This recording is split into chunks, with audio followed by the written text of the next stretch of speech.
Assalamualaikum warahmatullahi wabarakatuh. Waalaikumsalam warahmatullahi wabarakatuh. Bismillahirrahmanirrahim. Alhamdulillahi rabbil alamin. Wassalatu wassalamu ala ashrafil anbiya'i wal mursalin, imamil muttaqin, sayyidil ghurril muhajjalin, wa ala alihi wa ashabihil mujahidin at-tahirin, amma ba'du. Saudara-saudara kaum muslimin rahimakumullah, seorang muslim adalah seorang yang berpandangan luas, berjiwa lapang. Maksudnya apa? Tujuan jangka pendek dan jangka panjang ini harus dia raih kedua-duanya. Ini yang oleh Al-Quran diajarkan agar setiap muslim mencapai fid dunya hasanah wa fil akhirati hasanah. Kebaikan di dunia, kebaikan di akhirat, itu arti hasanah. Jangan macam orang dulu, punya istri dua pergi haji.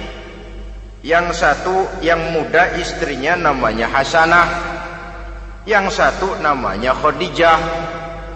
Waktu tawaf keliling Ka'bah, si suami ini nggak bisa doa apa-apa kecuali Rabbana Atina itu. Tiap putaran Rabbana Atina fid dunya hasanah wa fil akhirati hasanah. Putaran kedua Rabbana Atina fid dunya hasanah wa fil akhirati hasanah. Ini istri tuanya yang namanya Khadijah dengerin aja. Akhirnya di satu saat dia colek suaminya, "Bang, mentang-mentang Hasanah bini muda disebutin melulu. Saya dong disebutin dalam doa." "Iya dah, ntar putaran selanjutnya." Suaminya blow on juga.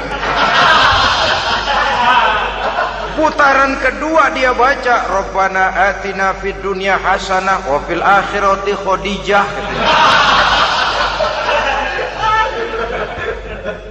Saudara-saudara, itu makna refleksi daripada doa tadi itu, doa sapu jagat.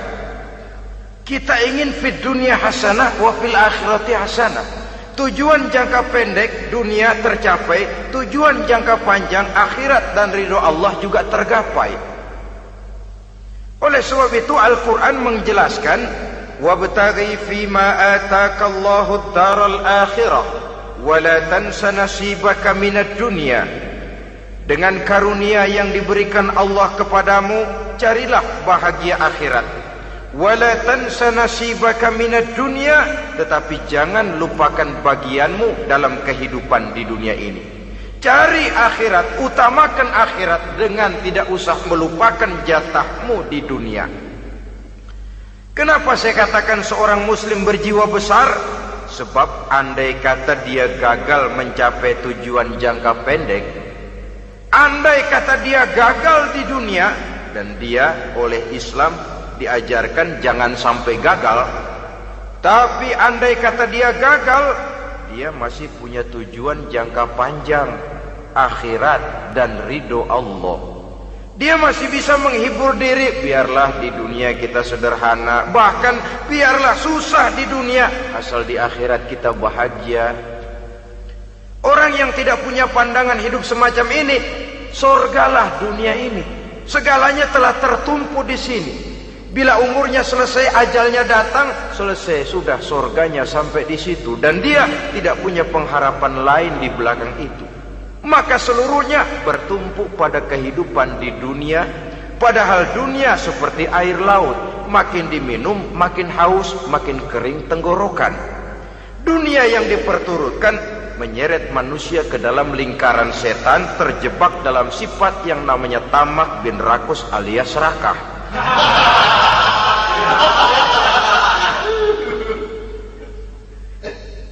Andai kata dia gagal untuk tujuan jangka pendek, dia masih punya tujuan jangka panjang, akhirat. Dia masih sanggup berkata, biar di dunia kita sederhana, bahkan biar kebelangsak sengsara susah di dunia, asal di akhirat kita bisa bahagia. Kan masih ada harapan. yang paling bangpak, paling rusak betul. Sudah di dunia sengsara, di akhirat celaka. Jadi dunia rumahnya gubuk, pinggir kali miring,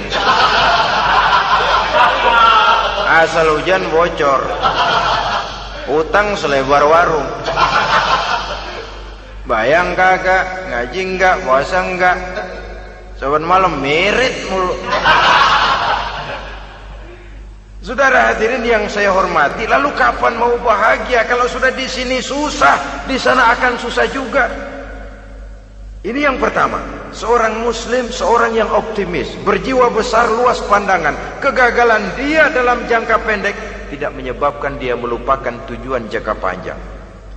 Yang kedua, positifnya apa? Cara dia mencapai tujuan jangka pendek diwarnai oleh keyakinan adanya tujuan jangka panjang. Dia memang benar cari harta, tapi karena dia yakin ada akhirat, Allah ridho apa tidak? Ini positifnya. Saya memang cari duit, tapi dengan cara ini Allah ridho apa tidak? Saya memang ingin berpakaian yang rapi, tapi dengan tidak menutup aurat begini, Allah ridho atau tidak? Saya memang bergaul menghormati teman, tapi terjebak dalam minuman keras karena menghormati teman, Allah ridho apa tidak? Ini orang yang punya tujuan jangka panjang. Segalanya diberikan bingkai dengan pertanyaan, Allah ridho atau tidak? Keyakinannya terhadap tujuan jangka panjang mewarnai gaya hidupnya di dunia ini, mencapai tujuan jangka pendek tadi. Mau minum, Allah ridho apa enggak ini? Mau makan, yang saya makan Allah ridho apa enggak ini? Pendeknya apapun yang mau dia kerjakan, karena dia punya keyakinan tujuan jangka panjang, dia selalu menimbang terhadap ridho Allah tadi. Jadi tanpa prestasi ibadah, kita nol besar dalam pandangan Allah. Ini nilai manusia yang hakiki di sini. Ini makna inna akramakum indallahi atqakum. Di akhirat nanti kan tidak pernah akan disidang, kamu pendidikan setinggi apa? Tidak. Gelarmu berapa renteng? Profesor, doktor? Tidak. Akhirat hanya menyidang, kau sholat atau tidak? Kau puasa atau tidak? Kau zakat atau tidak? Diberikan kamu harta yang banyak, dari mana kau dapat, kemana kau belanjakan? Prestasi ibadah itu yang ditanya. Setinggi apa pendidikan, sebanyak apa pengalaman, no problem. Tidak jadi masalah di akhirat itu. Prestasi ibadah itu yang akan kita persembahkan di hadapan Allah. Itu makna inna akramakum indallahi atqakum. Kerbau dinilai dari dagingnya, makin gemuk makin mahal harganya. Tapi ada perkutut lebih mahal dari kerbau. Perkutut itu mahalan mentahnya loh daripada matangnya. Karena harga perkutut pada suaranya. Lalu di mana harga manusia yang paling gemuk? Tidak. Suaranya, oh kalau manusia dinilai dari suaranya, barangkali Madonna nomor awal masuk surga. Hanyalah dengan prestasi ibadah kita bisa mencapai tujuan jangka panjang akhirat dan ridho Allah. Nah, baiklah ya, kalau sudah jelas bahwa kita punya dua tujuan jangka hidup, jangka pendek dan jangka panjang, bagaimana Islam mengajarkan kita meraih dua ini? Pada prinsipnya Islam mengajarkan sistem keseimbangan. Dalam berbagai aspek kehidupan, keseimbangan ini nampak dengan nyata diajarkan oleh agama kita. Seperti ayat yang saya bacakan tadi. Dengan karunia yang diberikan Allah kepadamu, cari negeri akhirat, tapi jangan lupakan bagianmu di dunia ini. Dalam bentuk yang lebih nyata, bekerjalah untuk duniamu seolah kau akan hidup buat selamanya, tapi bekerjalah buat akhiratmu seolah kau akan mati besok. Manifestasinya dalam kehidupan, misalnya orang kaya diperintah membantu yang miskin, tapi orang miskin dianjurkan berusaha. Jangan mengandalkan hidup kepada yang kaya, seimbang. Kamu kaya, betul Pak, bantu yang miskin. Kamu miskin, iya Pak, berusaha, seimbang. Tuan rumah diwajibkan menghormati tamu, tamu diwajibkan tahu diri, seimbang. Jadi bagaimana kalau sudah kita bekerja di sawah, di ladang, di pasar, di kantor, anggap kita akan hidup selamanya agar timbul gairah kerja. Tapi kalau sudah sholat, anggap kita akan mati besok supaya timbul khusyuknya. Nah, titik tekannya di mana? Stresnya itu.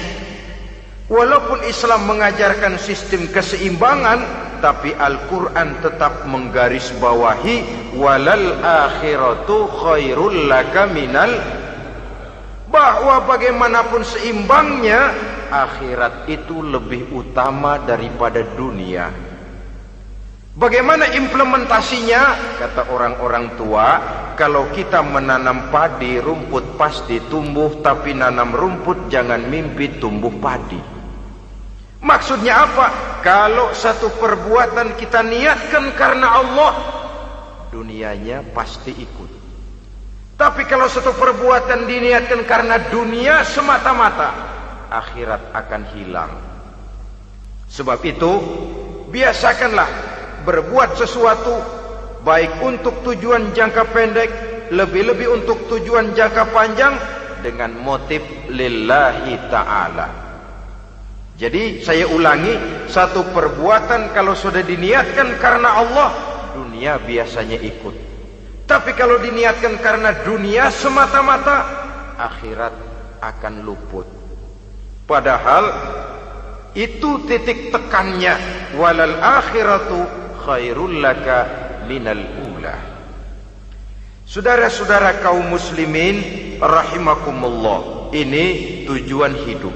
Jadi landasan tempat kita bertolak sudah jelas, pantai yang akan kita tuju dalam kehidupan ini juga sudah nyata. Kita ingin mencapai apa yang dinamakan fid dunya hasanah wa fil akhirati hasanah. Untuk itu perlu ada keseimbangan, tetapi titik tekannya tetap akhirat lebih utama daripada kehidupan dunia ini. Sekarang kalau sudah ada dasar hidup, sudah ada tujuan yang akan kita capai, tentu harus ada alat untuk mencapainya. Semuanya perlu sarana. Bahkan pada hakikatnya dalam kaidah usul fikih, para ulama mengajarkan lil wasail hukmul maqasid. Sarana dan tujuan hukumnya sama. Ini mestinya mendidik umat Islam jadi pinter. Jangan cuma berpikir melaksanakan satu pekerjaan, tapi juga berpikir menciptakan sarana untuk terwujudnya pekerjaan itu. Misalnya umat Islam wajib pergi haji kalau mampu, kan begitu toh? Kalau dia umat Islam Indonesia, tentu pergi hajinya ke Mekah. Mekah, Jeddah, Mekah, Indonesia, perlu sarana angkutan untuk sampai ke sana. Kapal laut, kapal udara. Artinya umat Islam harus maju di bidang teknologi, bisa menciptakan pesawat, bisa menciptakan kapal laut, sarana yang akan menyampaikan dia untuk bisa melaksanakan ibadah haji. Selama ini kita bertumpu kepada pemikiran, pokoknya kan yang penting gue pergi haji, pakai apa kayak gue punya duit. Dari segi pribadi memang barangkali begitu. Tapi sebagai umat yang harus mencapai kemajuan, apabila diperintahkan melaksanakan sesuatu, kita pun hakikatnya dituntut menciptakan sarana untuk menunjang pelaksanaan sesuatu itu sendiri. Agama mengajarkan an-nazafatu minal iman, kebersihan sebagian daripada iman. Siapa yang menciptakan mesin cuci, sabun-sabun keras, deterjen, rinso dan lain sebagainya? Siapa yang menciptakan air condition, pembersih ruangan? Kita hanya berpikir pokoknya kan bersih, mau pakai apa kek. Kita jarang yang berpikir kepada pewujudan teknologi modern untuk menerjemahkan hadis itu. Syukurlah belakangan ini sudah muncul teknokrat-teknokrat muslim yang dijiwai oleh semangat Al-Quran membuka tabir rahasia konsepsi Islam di lapangan teknologi modern yang makin lama makin menunjukkan tuntutan kebutuhan daripada umat itu sendiri. Dengan demikian, apabila ada tujuan hidup, kita memerlukan alat untuk mencapai tujuan tadi. Supaya tujuan fid dunia hasanah wa fil akhirati hasanah tercapai, apa alat yang harus kita pakai? Kita lihat surah At-Taubah ayat 111 memberikan jawaban. Innallaha ashtara minal mu'minina anfusahum wa amwalahum bi anna lahumul jannah. Sesungguhnya Allah telah membeli dari orang-orang beriman diri mereka, harta mereka, bahwa sesungguhnya bagi mereka adalah surga. Coba kita simak ayat ini sejenak, akan nampak dengan jelas bahwa ayat ini hakikatnya merupakan satu transaksi yang nyata benar antara kita dengan Allah. Transaksi jual beli sudah terjadi, dan itu langsung dengan Allah, tertuang dalam pernyataan Quran. Pembeli Allah, penjual kita orang-orang beriman, dagangannya adalah anfus dan amwal, harganya adalah surga. Itu sudah tanda tangan pernyataan kita siap jual beli ya Allah. Apalagi baiat kita apa? Inna solati wa nusuki wa mahyaya wa mamati lillahi rabbil alamin. Solatku, ibadahku, hidup dan matiku cuma untuk Allah Tuhan seru sekalian alam.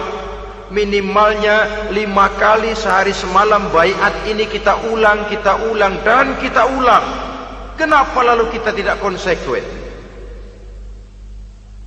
Dalam konteksnya dengan persoalan, maka alat hidup kita itu ada 2. Pertama, anfus.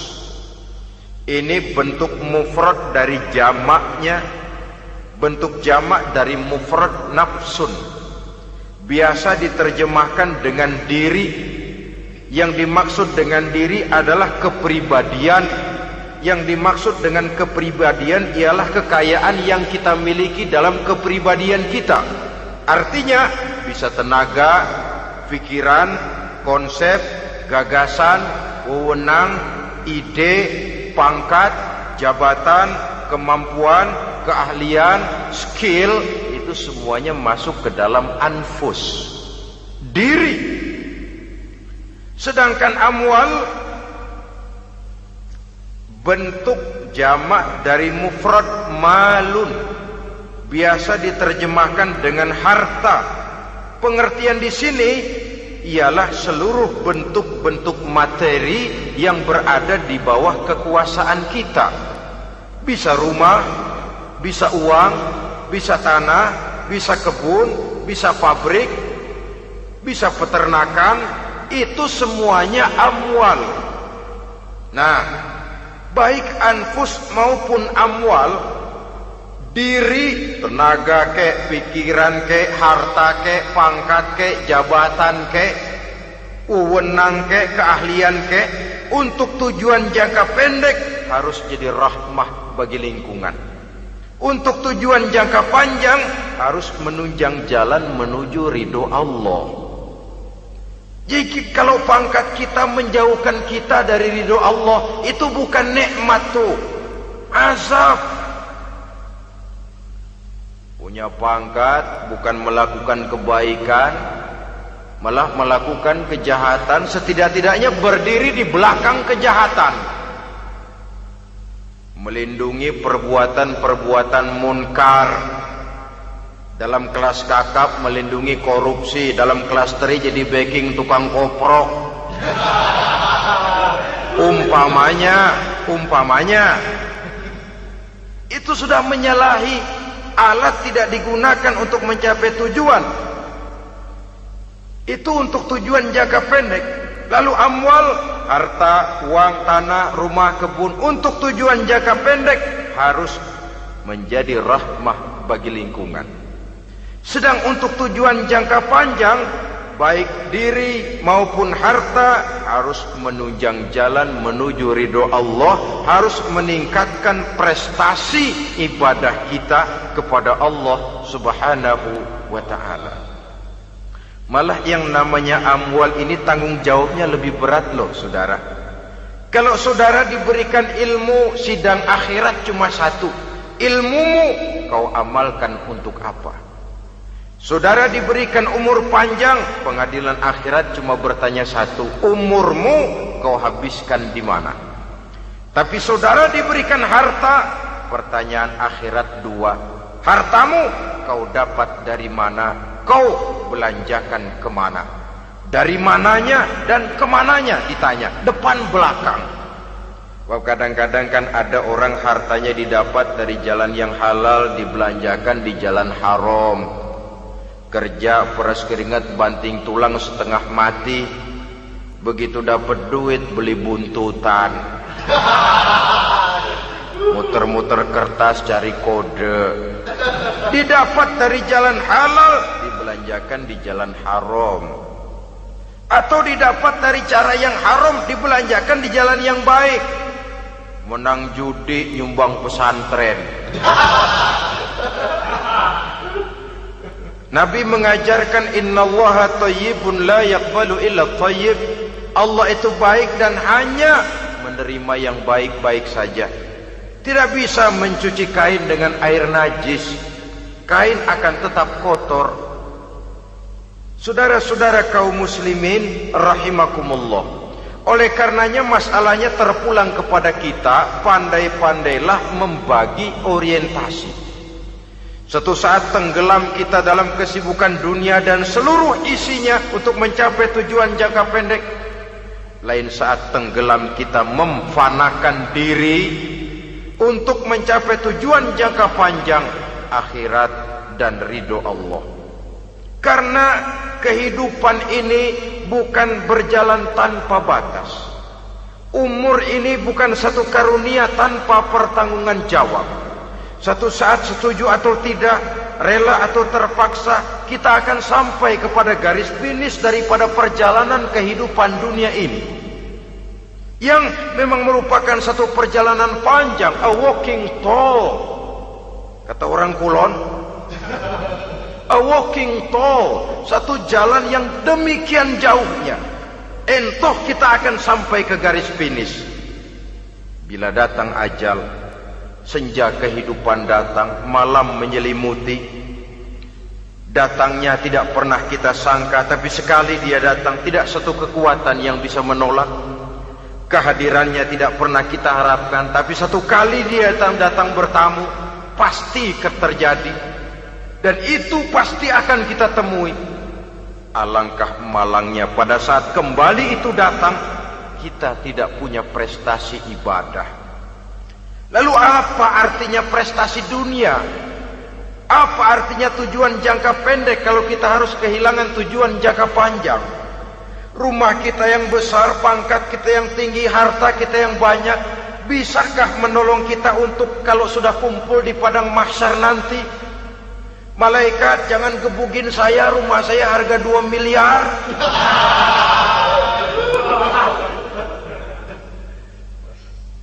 Sudahlah malaikat, damai saja, itu Rolls Royce saya. Pakai saja malaikat, pakai. Kata malaikat, gue budak, gue nggak butuh gituan. Hanya prestasi ibadah yang bisa menyelamatkan kita pada kondisi semacam itu. Jadi oleh karena itu saudara-saudara, biar di dunia ini rumah kita besar, mobil bagus, uang banyak, pabrik ada, usaha lancar, asal di akhirat masuk surga aja, gak apa-apa. Daripada di dunia sengsara, di akhirat neraka, senangnya kapan? Sudah di sini sengsara, di sana kebelangsak. Itu yang orang-orang tua bilang lacur kuda namanya. Pelan dipecut, kenceng digentak, setengah mati, serba salah. Kuda kalau bisa ngomong, gue setengah mati, serba salah. Pelan dipecut, kekencengan ditarik, itu yang namanya lacur kuda begitu. Serba salah posisinya. Untuk itu pandai-pandailah membagi orientasi supaya tercapai tujuan ideal ini, fid dunya hasanah wa fil akhirati hasanah. Ini tentang tujuan hidup. Nah, untuk mencapai tujuan ini kita tidak berjalan sendiri. Kita perlu teman hidup. Di samping teman hidup ada pula lawan hidup. Siapa teman hidup kita untuk mencapai tujuan hidup ini? Dalam arti sempit, teman hidup kita suami istri yang taat kepada Allah. Suami istri lebih dari sekedar satu pasangan, juga saling melengkapi, merupakan bagian daripada kehidupan. Suami adalah teman istri, istri adalah teman suami untuk mencapai tujuan hidup tadi. Mencapai fid dunya hasanah wa fil akhirati hasanah. Seiring, seirama, selaras, serasi, seimbang, kata orang sekarang. Teman dalam arti sempit. Adapun teman dalam arti luas, setiap orang yang pandangan hidupnya sama dengan kita. Setiap orang yang akidahnya sama dengan kita.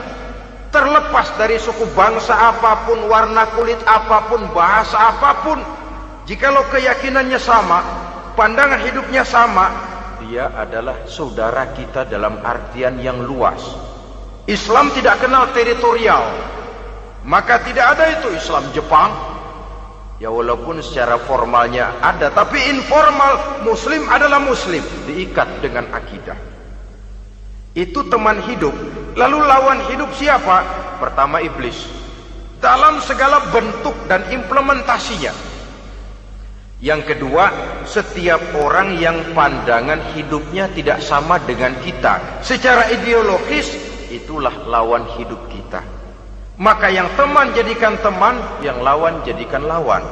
Jangan teman dijadikan lawan, lawan dijadikan teman. Itu namanya kopiah dipasang di kaki, pak bakyak naik ke jidat. Wajar kalau kepala lalu jadi benjol. Salah milih teman, salah cari lawan. Salah milih teman, salah cari lawan. Akibatnya kita yang akan susah di kemudian hari nanti. Saudara-saudara kaum muslimin rahimakumullah, oleh karenanya pandai-pandailah dalam hidup ini. Yang teman jadikan teman, yang lawan jadikan lawan. Kalau lawan kita jadikan teman, sementara teman kita jadikan lawan, dan itu yang banyak terjadi dalam praktek kehidupan, kita tidak akan bisa mencapai tujuan. Karena akan tertarung di kaki sendiri. Nah, ini sajalah yang kita bicarakan pada pertemuan kali ini. Mudah-mudahan ada manfaatnya. Terima kasih atas segala perhatian. Mohon maaf atas segala kekurangan. Usikum wa nafsi bitaqwallah. Wassalamualaikum warahmatullahi wabarakatuh. Waalaikumsalam warahmatullahi wabarakatuh. Assalamualaikum.